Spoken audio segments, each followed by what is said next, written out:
对于养花的人来说，蛞蝓和蜗牛非常让人讨厌，它们总是在植物或者蔬菜长得最关键的时刻下手，并且枝叶和周围还会留下一些黏糊糊的东西，不小心还会粘在手上，让人觉得恶心。那么为什么它们难以除尽，又要怎样才能除掉它们呢？这就要从它们的习性入手，才能事半功倍。蛞蝓和蜗牛有2个共同点，一个是繁殖能力强，能一次就能产下几百枚卵，这也是有时候我们觉得已经都清除干净了，但还是会发现它的原因。其次，这2种动物都具有负趋光性，也就是怕光，这也是它们选择昼伏夜出的原因。做个小调查，你家里曾经出现过蛞蝓或蜗牛吗？出现过的请回复1，没有出现过的请回复0。大家好，我是花花，今天介绍14种驱除蛞蝓和蜗牛的办法。家里受到迫害的要仔细看，家里未曾出现过的也建议认真观看，防患于未然，否则后悔就晚了。1. 大蒜辣椒水。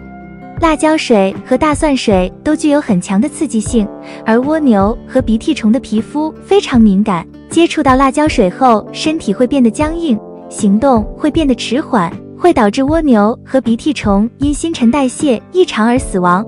具体的操作方法，我们可以用5个小米辣加5瓣大蒜充分捣碎，然后加入1公斤水后浸泡3个小时，然后用纱布过滤。所得到的汁液，我们再加入几滴芥末油，于当天早晨和傍晚各喷1次，可以有效杀灭蜗牛、鼻涕虫、蚜虫、菜青虫等多种害虫。2. 咖啡渣覆盖土面。咖啡渣撒在植物的周围，可以有效阻止蜗牛和鼻涕虫靠近。不过需要注意的是，咖啡渣还没腐熟之前是属于生肥，不能撒在植物的根茎底部，否则会烧伤植物的根部，所以未发酵的咖啡渣在赶走蜗牛的时候，最好撒在离植物4至5厘米远的地方。4. 鸡蛋壳。很多人说可以把敲碎的鸡蛋壳撒在田间，当蜗牛或者鼻涕虫在爬动时，锋利的鸡蛋壳会把蜗牛或者鼻涕虫的腹部划伤，最终导致蜗牛和鼻涕虫死亡。但这个观点其实不太正确，虽然之前我也是这么认为的，但鸡蛋壳预防蜗牛和蛞蝓的真正原因并非是如此。因为蜗牛和鼻涕虫在爬行时会分泌出保护性的粘液，这种粘液即使让蜗牛或者鼻涕虫在刀刃上爬行也不会受伤，所以破碎的鸡蛋壳根部伤害不了蜗牛和鼻涕虫。但鸡蛋壳不会割破虫子，并不代表它对蜗牛和蛞蝓没有作用。鸡蛋壳含有碳酸钙，用醋浸泡碾碎的蛋壳2个小时后，把蛋壳过滤出去，稀释成300倍液，喷施在植物或土壤上，能够让土壤呈现微碱性，这样会导致蜗牛和鼻涕虫的活动受到抑制，吃不了东西，慢慢就死了。并且鸡蛋壳散发出来的味道，它们也不喜欢，会远远地躲开。因此，我们把鸡蛋壳碾碎撒在作物根部或者蜗牛经常出现的地方，就能起到杀灭的作用。当然，这个方法也只适用于阳台和自己菜园里。5. 橘子皮或柚子皮。橘子皮或者柚子皮里面含有可挥发的精油，能够麻痹一些害虫中枢神经，这样害虫就不能吃东西了，慢慢就饿死了。因此，像鼻涕虫、蜗牛等一些害虫，闻到这种味道就会远远躲开了，不会来危害作物。当然，这个味道也不会持续太长时间，所以需要我们大概每隔5至7天就要喷施1遍。6. 生石灰或者草木灰。生石灰不仅会使接触到的蜗牛或者鼻涕虫快速脱水，而且生石灰与粘液接触时释放出来的热量还会使蜗牛或者鼻涕虫烫伤、烫死。生石灰也可以用草木灰来代替，草木灰具有碱性，可以灼伤蜗牛或者鼻涕虫的软体组织。此外，草木灰还能堵塞蜗牛的呼吸孔，可以让蜗牛窒息死亡。需要注意的是，撒施生石灰时宜在土壤表面相对干燥时进行，地面潮湿时效果不理想。如果是下雨天使用的话，生石灰会失效。这也提醒了我们，撒生石灰时要避免撒到叶片上，以免灼伤植株。7. 水。虽然鼻涕虫和蜗牛都喜欢潮湿的环境，但是它们在水中必死，这也是为什么在雨后我们经常能够看到蜗牛爬到墙上或者植物上，其实就是它们在躲避地面上的积水的原因。而在菜园里，它们白天要么躲在叶片下休息，要么躲在植物根部的地下休息。此时就可以用灌水的方法它们驱赶出来，然后再进行驱赶或者消杀工作。8. 人工捕捉。如果菜园的面积比较小，当蔬菜上有蜗牛或者鼻涕虫时，我们可以进行人工捕捉。捕捉蜗牛和鼻涕虫的最佳时间为早晨或者晚上10点前后，阴雨天可以全天进行。特别注意的是，由于蜗牛和鼻涕虫怕盐巴，蜗牛和鼻涕虫接触到盐巴后会快速脱水死亡，所以有些人就觉得可以撒盐杀死这些害虫。那么能不能在地里撒盐呢？当然不可以，食盐撒入土壤后会加速土壤盐碱化，不利于作物正常生长。此外，食盐撒到土壤后会增加土壤中离子的浓度，会导致作物吸水异常，蔬菜容易萎蔫。9. 啤酒。在植物的旁边挖个小洞，放上一个容器，装上一点啤酒，鼻涕虫就会被吸引到装啤酒的容器里，鼻涕虫就会死在里面。就是要注意定期清理这些挂掉的虫子。10. 大葱泡水。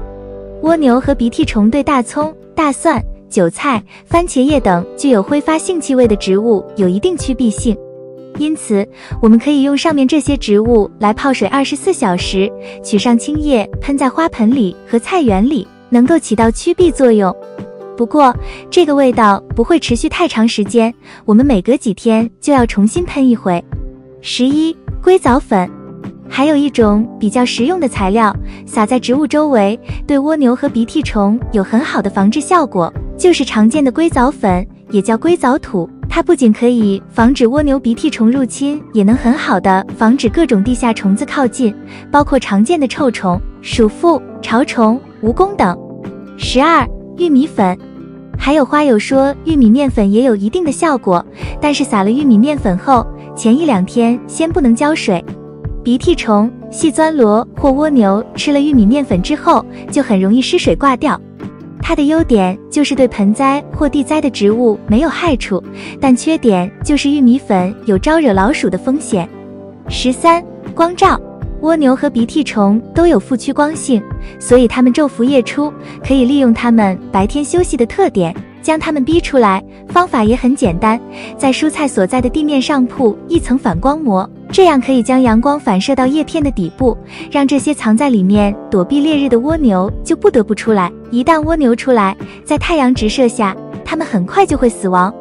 以上这些方法只适合小面积作物，如果是大面积或者个数比较多的话，用以上这些方法显然是不合适的。对于这种顽固一点的情况，我们可以采用杀虫剂的方法，把风险降到最低。14. 四聚乙醛杀虫剂。这种东西是低毒的杀虫剂，一般都是6%浓度的，一般就买袋装的就可以了。它们专门是用来对付鼻涕虫和蜗牛的。蜗牛和鼻涕虫都具有昼伏夜出的习性，大多在傍晚6点以后开始取食，晚上8点到11点为取食的高峰期，因此对于这种颗粒型毒饵药剂，我们在施药的时间最好在早上8点钟以前或者傍晚6点钟以后。用药15天后试虫情况可以再追加施药一次，效果更好。当然也要注意查看一下天气，如果撒药之后就下大雨了，那药剂就会被冲走，就是要重新撒药了。除了去除蛞蝓和蜗牛外，平时的预防也非常重要，而预防的方法也比较简单。预防方法：保持干爽的环境，保持土壤干爽，这种方法非常合理，而且是完全不用花钱的。无论是盆栽的还是院子里的植物花卉都是可以用，具体的操作也非常简单的，就是控制浇水的时间，尽量在早上的时候给植物浇水，不要在下午和傍晚的时候给植物浇水。到了夜晚来临的时候，这样地面就处于非常干爽的状态了。同时还要注意清理植物花卉周围的杂草、落叶、枯叶等覆盖物，不要给这些害虫提供适宜的生存环境。如果是盆栽的植物，也注意不要直接放在地面上或土面上，可以用网格状的架子，让盆栽直接放在架子上，这样盆底是悬空透气的，蜗牛和鼻涕虫也不会藏在花盆底下了。以上就是今天分享的内容，喜欢请点赞、关注并多多转发，感谢观看，我们下期再见。